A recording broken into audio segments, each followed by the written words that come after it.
Boa noite. Muito bom estar na casa de Deus no primeiro dia da semana, comecinho das nossas tarefas, né, semanais. Dia mais friozinho, né, um dia que a gente fica um pouco mais querendo um pouco mais de conforto, né? Mas aqui o Espírito Santo nos aquece. Então é muito importante, né, estarmos aqui na casa de Deus. Irmãos, Deus me chamou para estar aqui hoje, a fim de anunciar a boa notícia do Evangelho de Deus para vocês. Há muito tempo, essa notícia foi prometida por Deus por meio dos seus profetas e foi escrita nas Escrituras Sagradas. Essa notícia fala a respeito do Filho de Deus, o nosso Senhor Jesus Cristo, o qual, como ser humano, foi descendente dos judeus. E quanto à santidade divina e a sua ressurreição provou, com grande poder, que ele é o Filho de Deus. Por meio de Cristo, Deus me deu a honra de servir Ele. E deu essa honra para vocês também, de servir a Ele. Deus nos deu a honra de levar pessoas de todos os lugares a crerem em Cristo e serem obedientes a Ele. Entre essas pessoas que Deus nos deu esse privilégio, estão vocês, aqui da Igreja do Boa Vista. Deus nos deu esse privilégio. E Deus tem chamado vocês para pertencerem a Jesus Cristo. Deus ama vocês e os tem chamado para ser o seu próprio povo. Que a graça e a paz de Deus, nosso Pai, e do Senhor Jesus Cristo esteja com vocês. Vamos fazer mais uma oração? Querido Deus, nosso bom Pai que habita no céu, muito obrigado, Senhor, por nos trazer aqui hoje, derramar sua graça sobre nós e nos capacitar, Senhor, com teu Espírito Santo. Obrigado por essa grande oportunidade que nós temos aqui de estudar a tua palavra. Esteja conosco, em nome de Jesus. Amém. Irmãos, antes de seguirmos, por meio de Jesus Cristo, eu dou graças a Deus por todos vocês, porque em vários lugares se ouve falar a respeito da fé que vocês têm. Porque vocês e eu também, nós servimos a Deus de todo o nosso coração. E eu sei que vocês fazem o mesmo, anunciando a boa notícia a respeito do Filho.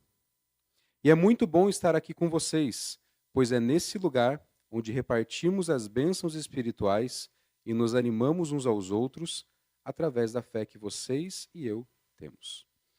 Irmãos, esse texto aqui não foi eu que escrevi, é uma releitura de Romanos.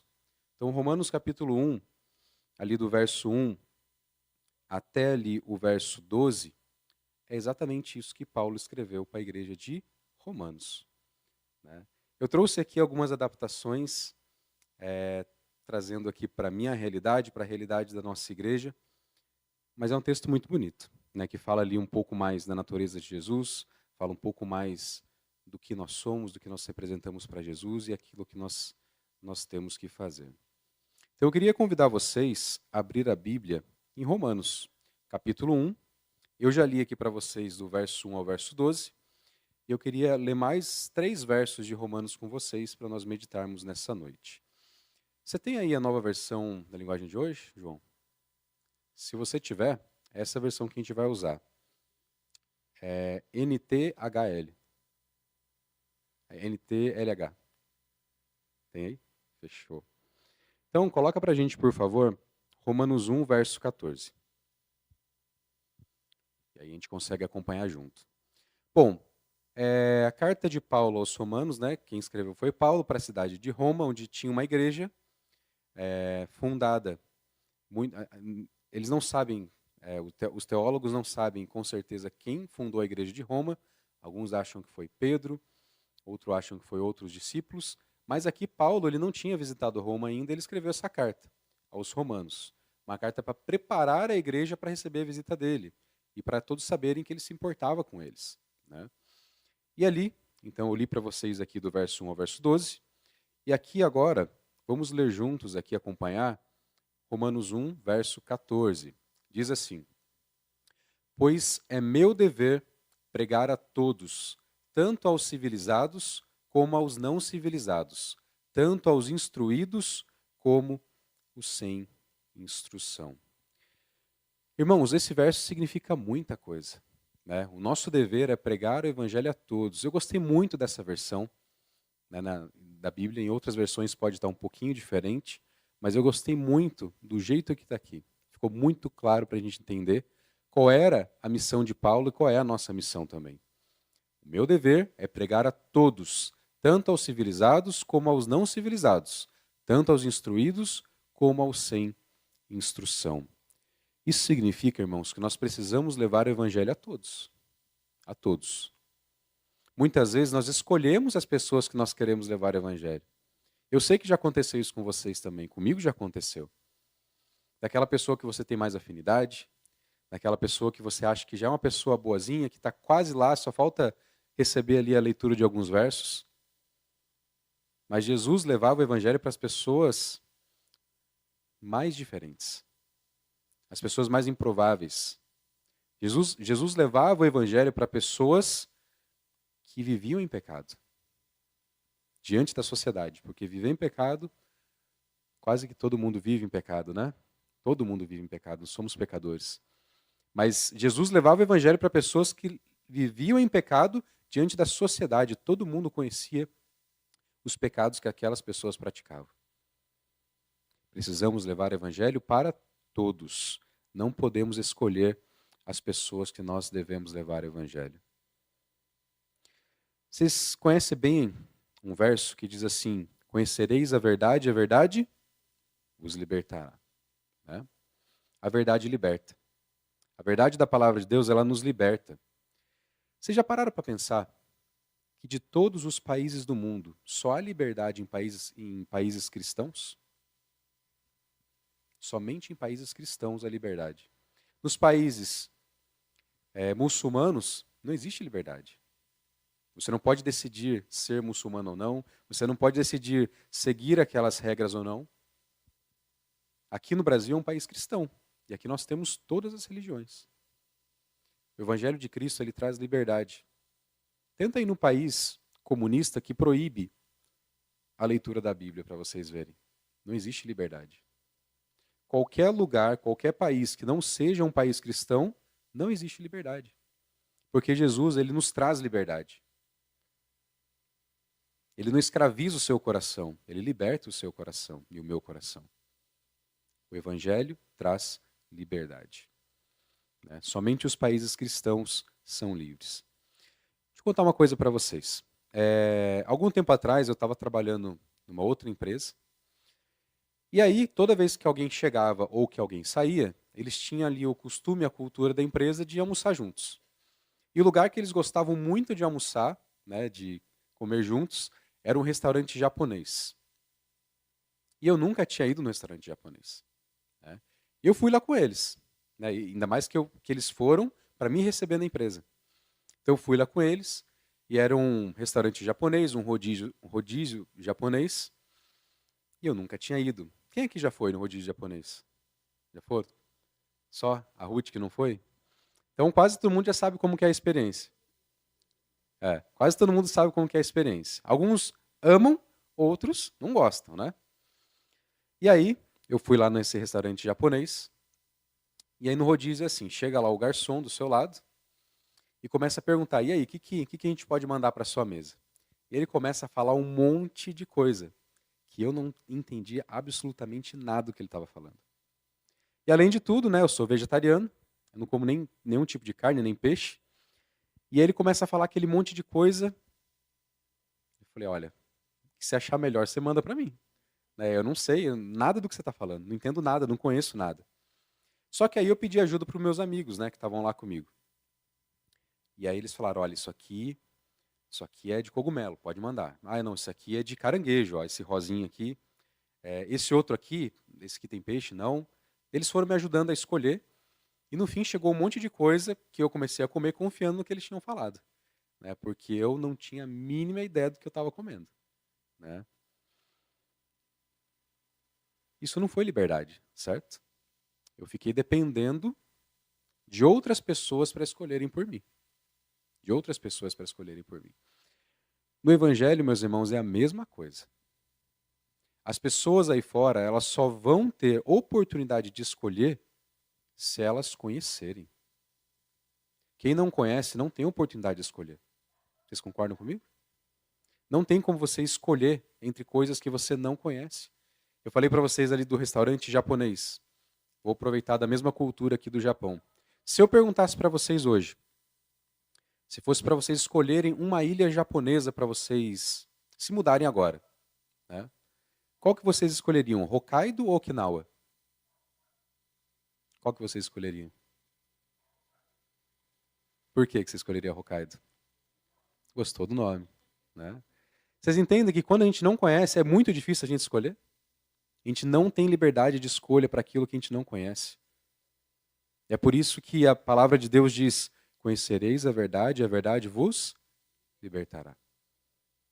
É por isso que é muito importante, irmãos, nós levarmos o evangelho para as pessoas, para que elas tenham a oportunidade de escolha. Deus nos deu a missão de levar o evangelho. Se as pessoas vão decidir estar do lado de Jesus, se batizarem, estarem conosco aguardando a volta de Jesus, é uma escolha delas. Só que elas precisam ter essa escolha. Elas precisam ter essa liberdade de escolha. Porque se a pessoa não conhece, outras pessoas escolhem por elas. Isso vale para nós também. A Bíblia é um livro com muitos ensinamentos. Mas se você não conhece os ensinamentos da Bíblia, você vai seguir coisas que outras pessoas ensinam para você, se você não conhecer. E é por isso que mesmo nós que estamos aqui na igreja, já temos um certo conhecimento, precisamos continuar aprendendo a respeito de Deus. Precisamos continuar aprendendo a respeito da vontade de Deus, senão você vai perder sua liberdade. Senão você vai confiar naquilo que o pregador está dizendo para você e você vai fazer. Mas Deus deu para você essa liberdade de estudar a palavra e aprender. Na verdade, é um grande privilégio, porque nem sempre foi assim. Em vários momentos da história, a Bíblia foi algo privado para somente algumas pessoas. Hoje, todos nós temos essa liberdade. E se você não souber, outras pessoas vão escolher por você. Se você não souber, talvez sua esposa escolha por você, seu marido escolha por você. E não pode ser assim. Nós precisamos ter um relacionamento com Deus, nós precisamos conhecer a Deus e conhecer o Evangelho. Quero passar com vocês agora no verso 16, Romanos 1,16, que diz assim: eu não me envergonho do Evangelho, pois ele é o poder de Deus para salvar todos os que creem, primeiro os judeus e também os não-judeus. Eu não me envergonho do Evangelho. É sobre isso que eu queria falar com vocês nessa segunda parte agora. Irmãos, o Evangelho deve ser um motivo de grande orgulho e grande honra para nós. Não é algo que nós devemos esconder. O Evangelho não deve ser algo da nossa vida privada. Também deve ser algo do seu particular. Mas tem que ser algo público. É algo que você precisa manifestar diante de outras pessoas. Diante de outras pessoas que precisam muito disso. Não podemos ter vergonha do Evangelho. Não podemos ter vergonha do Deus que nós servimos. Precisamos nos orgulhar. É um motivo de grande orgulho e um motivo de grande honra para nós. O Evangelho e o Deus que nós seguimos. Em Mateus, no Sermão da Montanha, Jesus disse assim: ninguém acende uma lamparina para deixá-la acesa debaixo de um cesto. Faz sentido você acender uma lamparina e deixá-la acesa debaixo de um cesto? Qual a utilidade que ela vai ter? Pelo contrário, ela é colocada no lugar próprio para que ilumine todos os que estão na casa.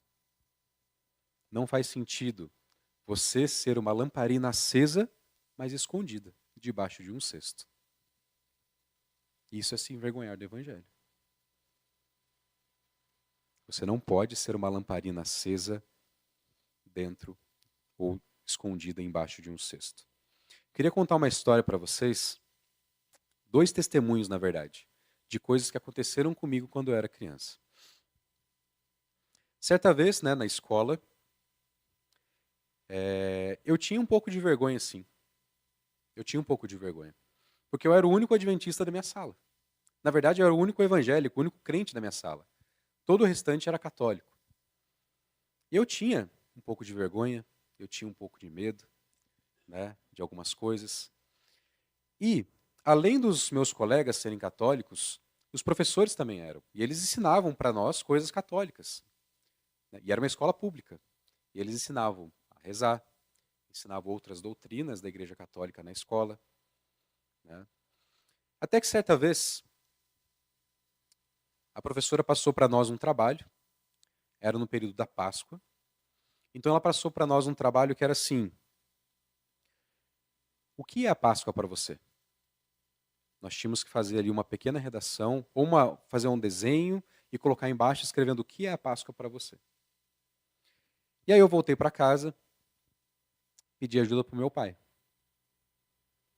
Eu falei, pai, a professora perguntou assim, ó, o que é a Páscoa para você? E aí meu pai me explicou tudo certinho. E aí eu escrevi, desenhei e levei o trabalho para a professora. E aí a professora foi corrigindo os trabalhos lá na escola, ela foi entregando, né, e tinha ali desenho de uma cruz, né? Algumas crianças entregaram o desenho com uma cruz, outras entregaram desenho com um coelhinho, com chocolate, né? Vários tipos de desenho. E aí, quando chegou o meu desenho, a professora me deu 0 no trabalho. Me deu 0. E aí eu peguei o trabalho, a professora me deu uma bronca, me xingou, falou, ó, volta para casa e faz de novo isso aqui. Porque ficou tudo errado o seu trabalho. Eu era criança, sempre fui muito tímido, muito preocupado com as coisas também. Voltei para casa. Sabe o que tinha no desenho, no meu trabalho?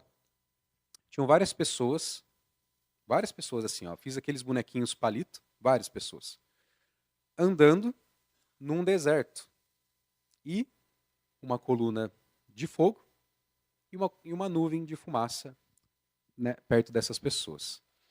E na frase lá, desse desenho, estava escrito assim, a Páscoa representa a passagem do anjo da morte, onde os filhos de Israel foram protegidos pelo sangue do Cordeiro.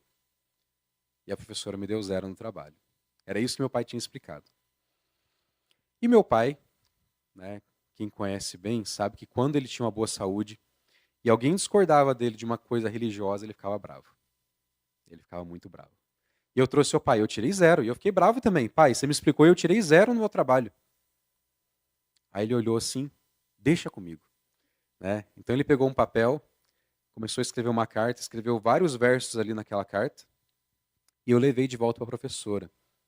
E naquela carta estava escrito que em Êxodo, durante aquele momento que o povo de Israel ia sair do Egito, eles tiveram que matar um cordeiro, passar o sangue nos batentes das portas, e onde tinha sangue na porta, o anjo da morte não iria entrar, e os primogênitos do povo de Israel estavam salvos pelo sangue do cordeiro.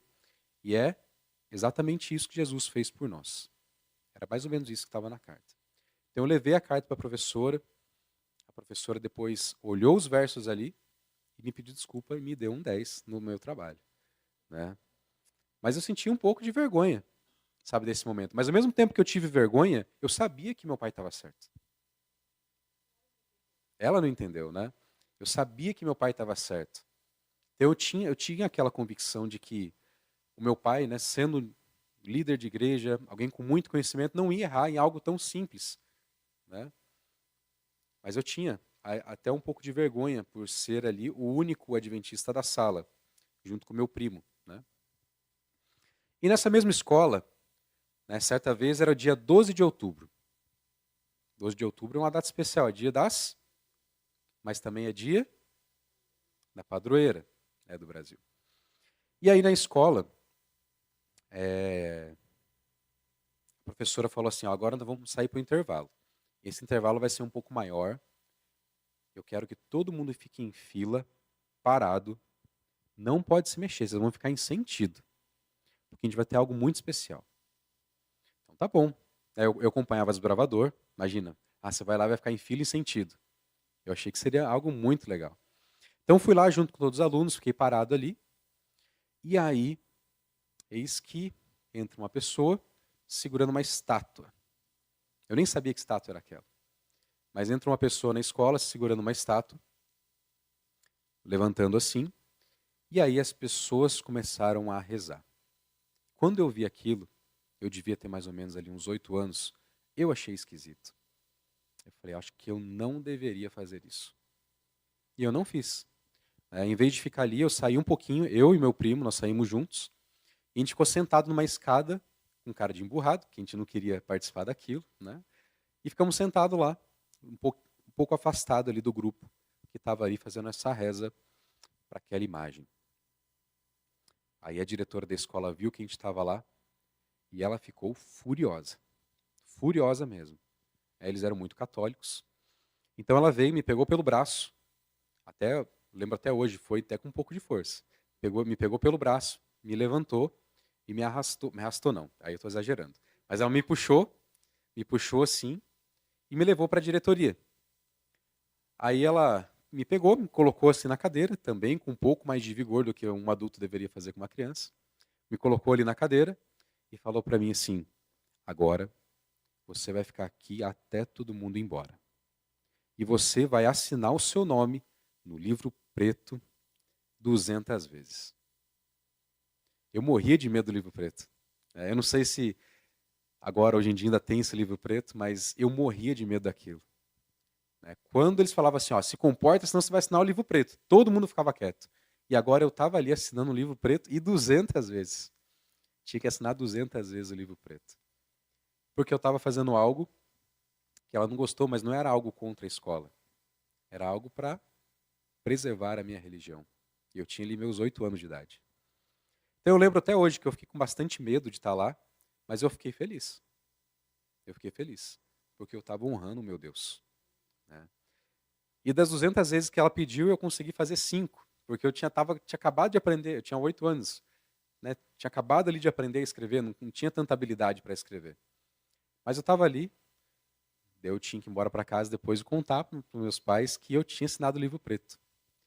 Aí quando eu contei, minha mãe ficou brava, mas quando ela descobriu o motivo, aí ela ficou feliz. Mas sabe, por que eu estou contando essa história para vocês? Porque é uma história que eu sempre lembro nos momentos de dificuldade que eu tenho. Porque eu sempre penso assim, se o Robson, de 8 anos, foi capaz de honrar a Deus diante de uma situação difícil, o Robson de 30 também precisa fazer isso. Precisa fazer isso.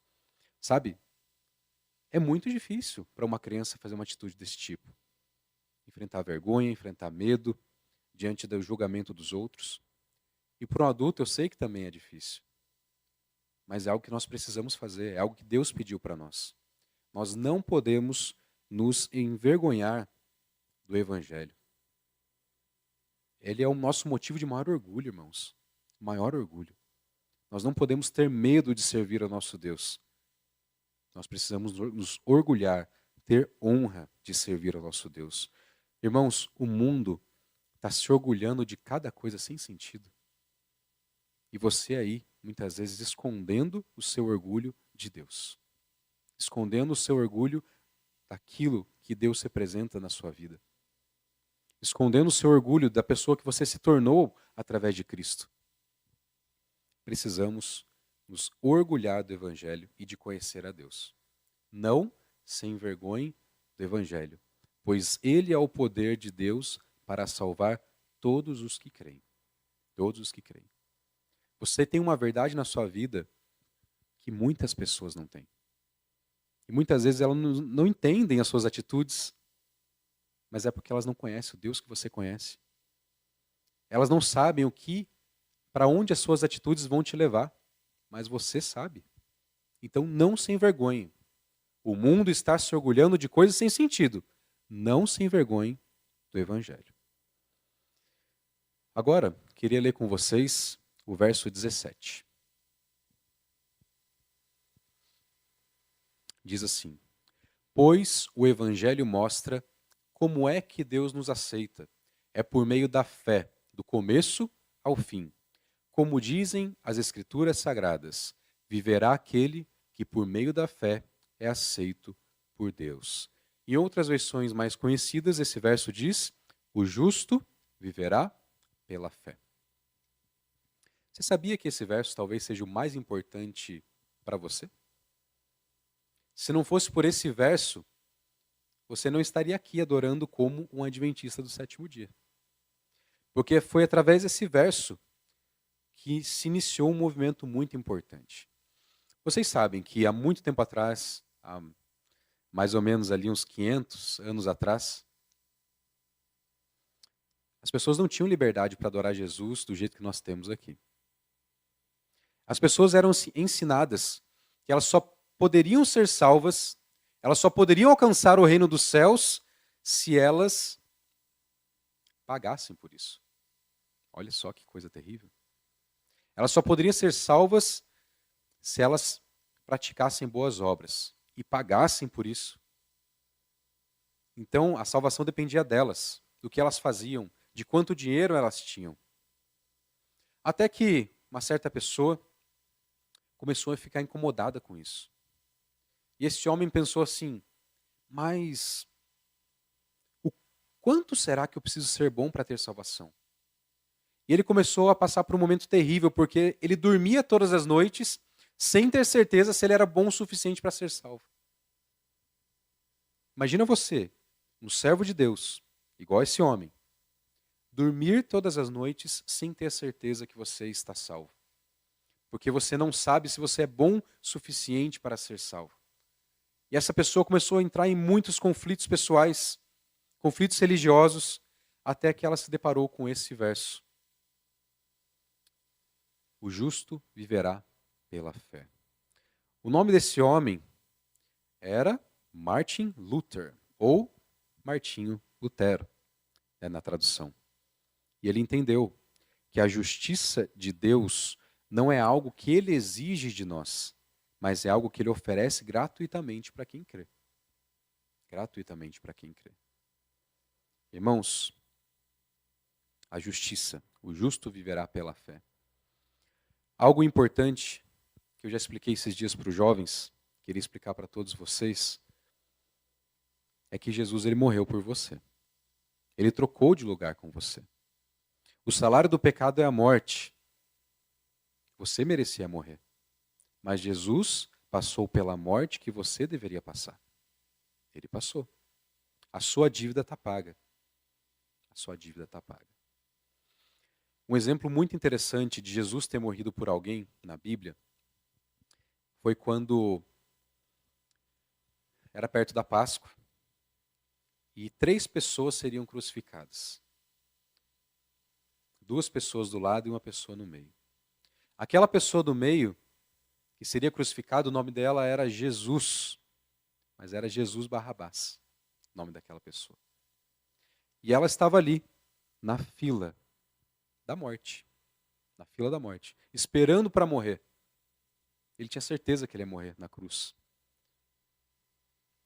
E aí, quando chegou o momento dele ir para a cruz, começou ali um alvoroço, começou um movimento, e eles levaram ele para um pátio.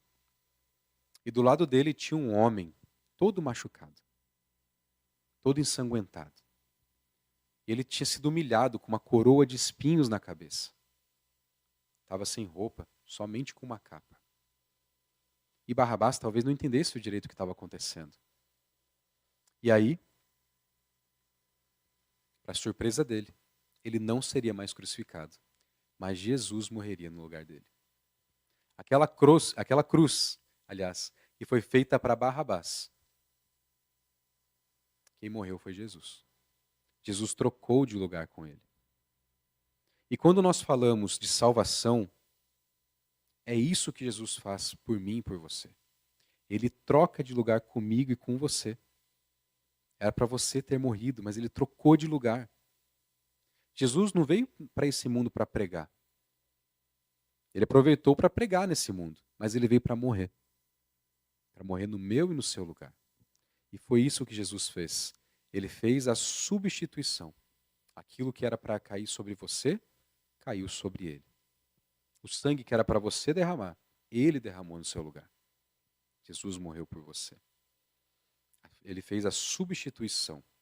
Mas algo que não se diz muito que é tão importante quanto a morte de Jesus, é que Jesus não veio apenas morrer por você. Ele veio viver por você. Viver por você. E isso também ele troca de lugar com você. Sabe, quando Deus estiver te julgando, quando chegar a sua vez de ser julgado, Deus vai olhar para os registros da sua vida. Todas as coisas que você fez. Então Deus vai pegar um livro que vai estar anotado todas as coisas que você fez. Então vai estar ali o livro da Andréia, da Ruth, do William, do Caio e do João. E do Robson. Deus vai pegar esse livro. Só que quando ele pegar esse livro, ele vai notar uma coisa especial, que na capa desse livro tem um selo vermelho. Então quando Deus pegar o livro e ver assim, ó, tem um selo vermelho, sabe o que ele vai fazer? Ele vai falar assim, opa, esse livro aqui eu não vou ver. Eu vou pegar esse outro livro aqui, que é o livro da vida de Jesus. E é o livro da vida de Jesus que ele vai ler em vez de ler o seu livro. Porque Jesus, ele veio trocar de lugar com você na morte, mas ele veio trocar de lugar com você também na vida. E ali, quando Deus olhar ali o relato dos atos de Jesus, de tudo que Jesus fez, Deus vai encontrar algum pecado? Deus não vai encontrar nenhum pecado na vida de Jesus. Isso significa que o salário do pecado não vai cair sobre você. Porque ele já caiu sobre Jesus quando ele trocou de lugar. Jesus trocou de lugar com você na morte. E ele também trocou de lugar com você na vida. A justiça oferecida a você é pela vida de Jesus, não é pela morte dele. Vocês entendem que tem essa diferença? Ele veio viver por você e também veio morrer por você. Foi isso tudo o que Jesus fez. Eu queria contar um exemplo para vocês agora, para a gente encerrar. No ano de 1959, o mundo não era igual era hoje. O mundo não era igual é o mundo hoje. Não tinha tantos carros igual tem hoje, certo? Hoje, se você sair 6 horas da tarde para andar numa cidade que não é tão grande igual a nossa, você vai pegar um trânsito. Vai ficar parado ali com alguns carros. Ainda mais com obra igual está na nossa cidade. Mas no ano de 1959 não tinha tanto assim, mas já estava começando a crescer o número de carros. Então eles começaram a criar ali algumas leis de trânsito. Porque eles viram que os carros eram máquinas que, se fossem usadas sem o devido cuidado, seriam máquinas perigosas. Iriam acontecer muitos acidentes. E já estavam acontecendo muitos acidentes. Então, as empresas de carro, elas começaram a se preocupar um pouco mais com a segurança das pessoas. Porque elas começaram a pensar assim, ninguém vai querer comprar uma máquina que ela pode morrer num acidente. Então as pessoas começaram a se preocupar, as empresas de carro começaram a se preocupar com isso. Até que no ano de 1959, um homem chamado Niels Bohlin, que era um engenheiro de automóveis, ele teve uma ideia, começou a desenhar e descobriu uma coisa incrível, que se chamava cinto de segurança. Até então, já existia cinto de segurança em alguns carros, mas era aquele cinto que você só passa assim pela cintura. Né? E esse homem, Niels Bohlin, ele inventou o chamado de cinto de 3 pontas. O cinto de segurança de 3 pontas, que é o que a gente usa ali no banco da frente do carro, que a gente puxa aqui e prende do lado. E esse cinto, ele percebeu que era algo revolucionário. Por quê? Porque ele protegia você de fazer esse movimento para frente e bater sua cabeça no banco, no volante, no vidro, e ia te proteger muito mais. Né? E aí esse homem, ele foi apresentar para a empresa dele esse cinto de segurança. Quando ele mostrou para os executivos da empresa, eles acharam aquilo incrível. Eles começaram a pensar, todo mundo vai querer usar isso. Todo mundo vai querer usar o nosso cinto. É algo revolucionário. Vai salvar muitas pessoas. As pessoas vão conhecer que os nossos veículos são os mais seguros. Os nossos veículos são os mais seguros para serem usados. Todo mundo vai querer. Então os executivos ali da empresa começaram a pensar de que maneira que eles poderiam lucrar o máximo possível com isso, qual seria a estratégia de marketing para divulgar aquilo, o que eles iriam fazer. Mas, de fato, eles tinham descoberto algo que todo mundo queria. A maneira mais eficaz de proteger passageiros de um acidente, que era algo que preocupava muito eles na época. E durante ali as discussões entre esses engenheiros, sabe qual foi a decisão que eles tomaram? Essa descoberta é boa demais para ficar só com a gente. É boa demais. Isso aqui pode salvar muitos. Mesmo que a gente lucre com isso, o certo a se fazer é passar isso para todo mundo. Então eles foram ali de empresa em empresa, apresentando aquela revolução, aquela novidade, que era o cinto de 3 pontas. Desse jeito, ó. Eles iam lá, num protótipo de carro, mostrava como funcionava. E todo mundo gostou. Até que os órgãos ali, reguladores dos automóveis, falaram: a partir de agora, todo mundo vai ter que usar.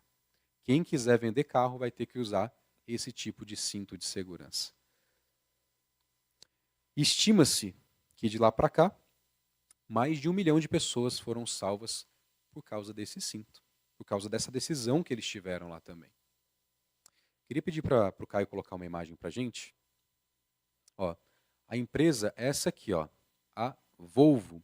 Pega um outro logotipo, que esse aqui não tem bem o que eu queria mostrar para vocês. É um que tem um risco no meio. Por favor.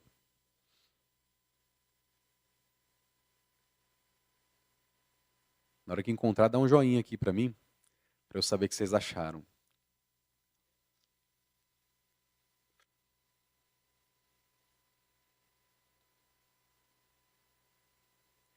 No logotipo, acho que não vai ter ali. Ali, ó.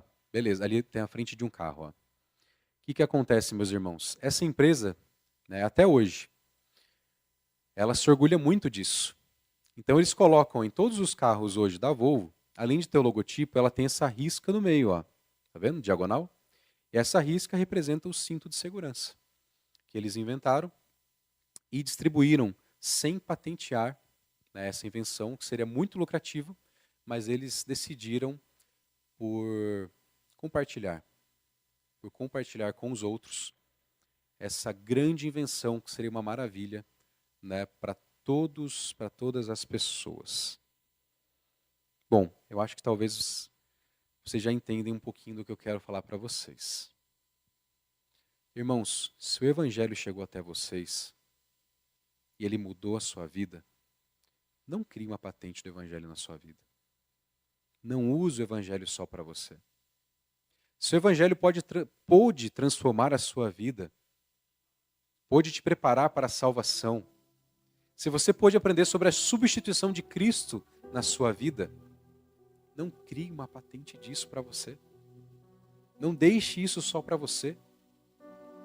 Se isso pode mudar tantas pessoas no mundo, leve esse conhecimento para outras pessoas. Porque você pode salvar vidas. Muito mais de 1 milhão que estava ali na história do cinto de segurança. Não crie uma patente do Evangelho na sua vida. Eu queria fazer um apelo também para vocês, que assim como o cinto de segurança, o Evangelho só vai fazer sentido se ele for aceito. Sabe, todos os carros hoje que você andar vão ter cinto de segurança. E é esse cinto da Volvo, cinto de 3 pontas. Mas se você entrar no carro, sentar ali, olhar para o cinto e não colocar ele, ele não vai ter efeito nenhum para você. Da mesma forma, não adianta você estar na igreja que prega o Evangelho, sentado do lado de alguém que prega o Evangelho, participando de grupos com pessoas que seguem o Evangelho e fazem o melhor para seguir o Evangelho. Se você não aceitar o Evangelho na sua vida, ele não vai ter o efeito que ele precisa ter. Então esse é o apelo que eu faço para você hoje. Não adianta entrar em um carro e não colocar o cinto. Não adianta estar na igreja do Evangelho e não seguir o Evangelho.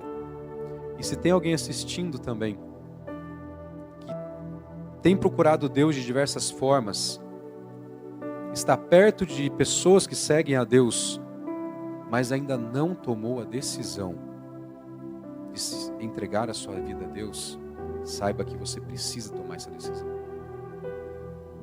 Porque senão você vai ter chegado perto. E chegar perto não é o suficiente. Você precisa aceitar Jesus de vez na sua vida. Aceitar o sacrifício de Jesus. Aceitar que Ele morreu por você. E aceitar que Ele também viveu por você. Você precisa aceitar que Jesus poderia ter vindo como um adulto e simplesmente morrer por você. Mas Ele veio como uma criança, para que Ele pudesse passar por tudo que você deveria passar.